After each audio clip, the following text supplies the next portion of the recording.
So they paired me with a therapist called Holly.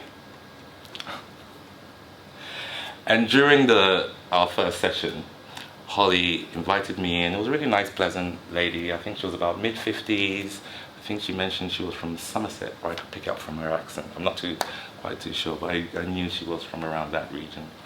And she went through the normal housekeeping stuff and everything, Jarell, the exits here, privacy and confidentiality and everything like that. And then to open me up, she was like, tell me about your passions. That was the first therapeutic question. And I was like, ooh, I just found my passion because I've just found psychotherapy. So yeah, I'm going to talk about this. So I got really animated and I was like, I really love psychotherapy. I think it's really changing my life. I really love the energy it gives to me. It's really helping me connect the dots and work through some pain and trauma that I've been through. I feel much happier. I feel much lighter. It feels so good to be able to talk about myself to someone and have them listen and really finally feel heard and understood and blah, blah, blah. But as I was talking, I noticed Holly shrinking into her chair.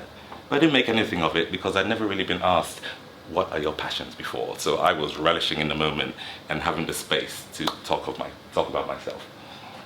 So as I landed, Holly said, Jarell, I sense aggression from you. Now this is a typical example of a racial microaggression or a racial stereotype. The fact that I was talking about my passions and she interpreted that as aggression is beyond me. But then again, in that moment, I didn't even know what was going on. All I knew is that I felt this overwhelming urge to explain myself.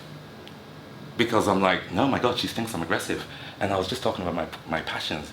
So I was like, no, Holly, I'm not aggressive at all. It's just that people from my background, when we speak and we're really excited, we start to gesticulate. And because I speak another dialect and it has a rising and falling tonation, sometimes when I'm speaking English, I go up and down, up and down, up and down. And sometimes when I get really excited, I speak really, really fast because I'm just really excited about it. I'm just bursting with energy. But she interpreted it as, aggression in the therapy room.